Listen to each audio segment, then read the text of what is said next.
Hey everybody, it's Dr. Maples. So today we're going to talk about a controversial subject, and that's the idea of challenging your final letter grade. Look, some semesters end, you see your grades, and there's a grade on there that you're just confident isn't correct. Well, we want to talk about the process for checking that out and making sure that you get the right grade at the end of the semester. More importantly, what I want to do is walk you through that process calmly and clearly so that you don't do anything stupid that's going to cause you problems after the fact. Now, we got a lot to talk about today, so let's get started. Now, first things first, you need to calm yourself down. You need to empty your cup, as we like to say in my house.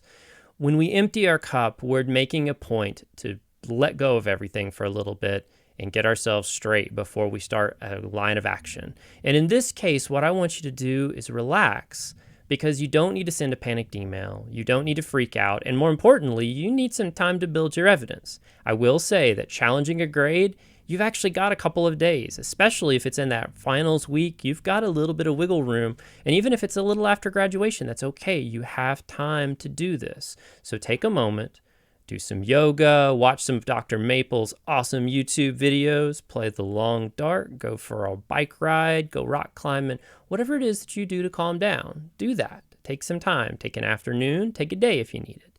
And once you're calm, we're going to go through the process of building your case and figure out what we got to do next. So, are you calm? Are you ready for this? You can pause the video. I don't mind. You sure you're ready? You ready to move on? Last chance. All right, locked your answer in. Let's move forward. Now, the next thing that we've got to do is actually start building a case. Think of it this way. All of your professors are scientists. They're going to require evidence. If I get an email from a student that says, my grade is wrong, my response is going to be, tell me more. I mean, is it really good wrong or is it bad wrong? What is it? I'm going to need evidence. So you're going to have to build your case. And more importantly, this is also going to be a great time for you to figure out if you're the one that made a mistake, and then you won't look foolish in front of your professor or get stressed out about nothing. So the first thing that we're going to do is get our syllabus, that very super important legal binding contract. I'm going to put a link to a video about syllabi in the description below. We're going to read that syllabus. We're going to figure out how your grade is calculated. Now remember, many classes don't have a simple averaging all the scores the same.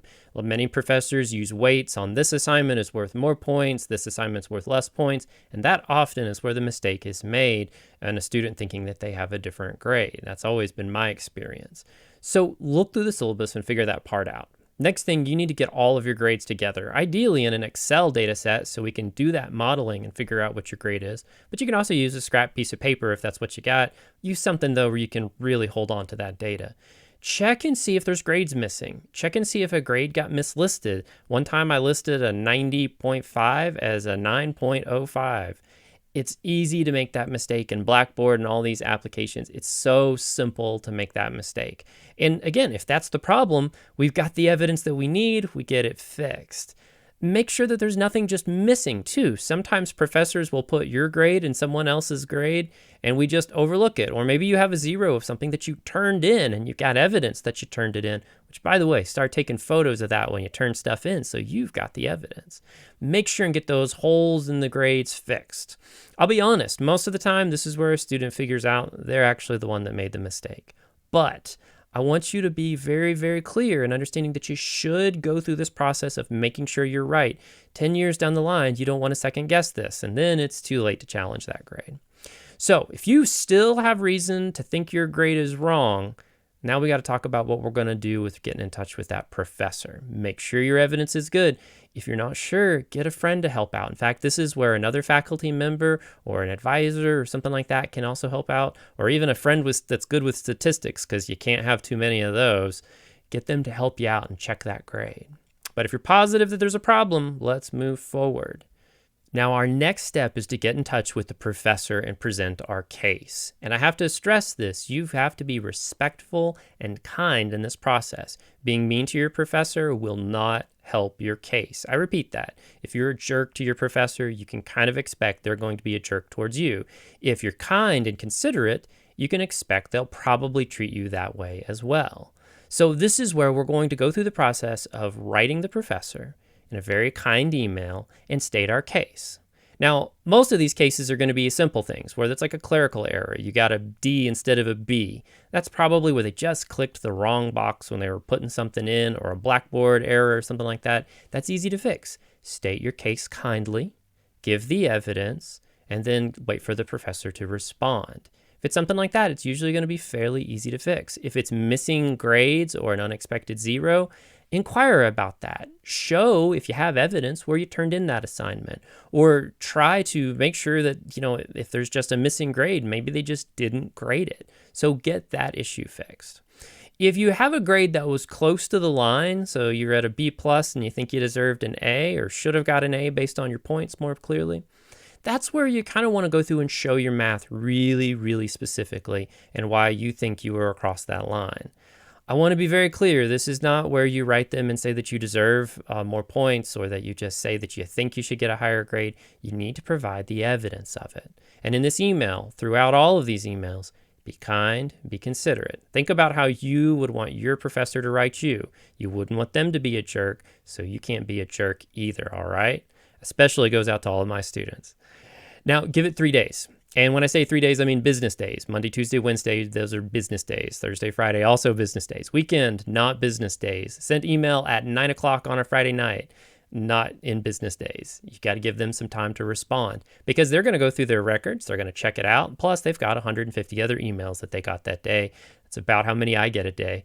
And they're going to have to sort through those. And they're going to get to your email. So you give them 3 business days. And then when they respond, we have to decide what we're doing next. Now, generally, if there's an obvious error, they're going to say, so sorry, I'll fix that, or they have already fixed it.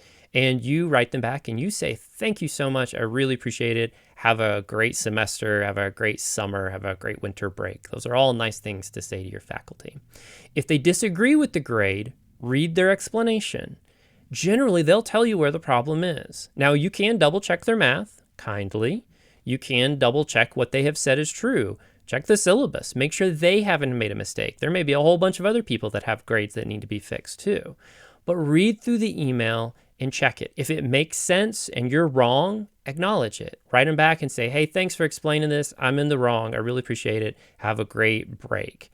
If you still think that they're in the wrong, that this grade needs to be fixed, then we need to think about our next run of responses. Now, you need to decide if you're going to escalate this. And when you think about that, that's literally the word. Are you going to take this to the next level? Some examples of when to escalate would be the professor didn't respond. My first response is to write them again, give them another 3 days. If the professor dismisses your claim and they don't give you evidence, this is where you can again escalate it by saying, well, I appreciate that, but I still think you're wrong. Could you give me some evidence so that I understand it, so that I can let this issue rest? Likewise, you can restate your case if needed. There's other cases too where maybe the professor says, well, the grade just stands, and they give you an explanation, but you still think there's something wrong. Maybe they're misinterpreting their syllabus, or maybe you just don't feel comfortable with it. Well, then we have to think about our next steps. Now, these are all examples where we're basically starting a fight. We're going to go through the process of challenging the grade and say, no, the university is wrong and I'm right according to the legal terms of our syllabus. If you escalate this beyond this next step, be prepared for a fight, because you need to make sure your facts are straight, that you make a strong, not emotional, entirely fact-based case. You have to make a strong fact-based case that shows that you should get a different grade. And moreover, you may have a situation where the professor just won't respond. And if they still won't respond after that first round of emails, you can write the program or department chair. Program chairs are usually like a major chair, and then like a department chair would be like all those majors are in one department. You can usually write one of those 2 people to see about getting a response. Again, you can state your case, note that the professor hasn't responded, and ask if the department can help. But this is where you are officially escalating this to the next level. Likewise, too, if you still don't get a response from the program or the department, the professor, and you're confident, and I mean 100% confident that that grade is incorrect, then that's where you've got to file some paperwork. This is where you need to Google your university's webpage, find their grade dispute or grade appeal policy. You won't have any trouble finding that in Google. Just put in your university's name and either of those terms, and you're going to find it with no problem. And that's going to specifically outline your steps. You're likely going to fill out some paperwork where you state your claim. You're going to turn that into the department most likely. In fact, your next step may be writing that department chair and saying, I'm going to dispute this grade. grade. Here's my evidence. Here's my paperwork. And this is where what generally happens is it begins a process that can take weeks to months. It won't be something that's going to be solved quickly. Generally, they may have a committee that will look at the case and decide if there's evidence. They may decide there that they're going to encourage this grade to be changed. The professor may simply just say, fine, and change it. Likewise, too, this may be a time where you're asked to present your case to some students and faculty, showing that you feel that your grade was wrong. But throughout this, it's going to be a very regimented process. This is a great time if you have an advisor who's in that department or outside the department. You can actually work with them through this process to kind of help guide you. It's really always great to have a faculty member who will help you out. One quick point I'll make, if the department chair is the faculty whose grades you're questioning, you'll probably still follow this process. You'll want to write them as we did in the previous steps, but then you're going to get into that paperwork. That's going to go through it. Now, I want to give some just general advice throughout this whole process. If you have a faculty member that you are really, really tight with, get them to advise you. I've never had a student challenge my grades other than I just made a clerical error and fixed it. But I've had students of mine who have challenged grades in other professors' classes, and I've acted as their sort of advisor to support them, because that's my job as a professor, and make sure that they've got the evidence that they need and that they are correct, most importantly. And the bulk of those students, I've said, you're in the wrong. Here's the proof. Here's where the problem is, and your case doesn't hold up, so you're not going to win this appeal. I've had a couple of cases where they have, and they did win their appeals because they were right. But make sure that if you can find somebody that would help you, that's a great idea. Always use your university email through this process. Don't switch over to your Gmail or your Hotmail or anything. Does anybody still use Hotmail? Or flip over to some other kind of email thing. Use your university email. And also you need to remember FERPA laws. Now, these are regulations that basically say that there's limited information that they can pass over email. Some universities and professors are fine with talking about grades. I personally don't talk about grades on email, so they may be limited about what they can talk about over that, but you can always meet with them in person, over phone, Zoom, and so forth. It's a great idea to include your ID number in any of your emails. In fact, anytime you're writing your professors or your department or your major for anything, include your ID number. You're always going to have some student ID number that's not your social number, social security number, and you'll have that so they can identify you. This is an important one. Never, and I mean never, lie or misrepresent the truth on this. If you challenge the grade, you need to make 100% sure that you're 100% accurate, that you're not misrepresenting anything. Because what I have seen happen is people lie about that, and then they have issues where basically they get a honesty violation against them, where they have lied to their professors or lied about something, and you just don't want that on your record. You don't want to get into that trouble. So don't lie about your grade. If you earned that grade, you earned that grade. And let me tell you, it ain't the end of the world. Just move on. But again, just be truthful about that. That goes for everything in life, by the way. If you have a legitimate case, don't let it slide. If you are positive your grade is wrong, it's up to you to challenge it, and you need to challenge it. You need to make sure that you get the correct grade based on that legal binding contract that is your syllabus.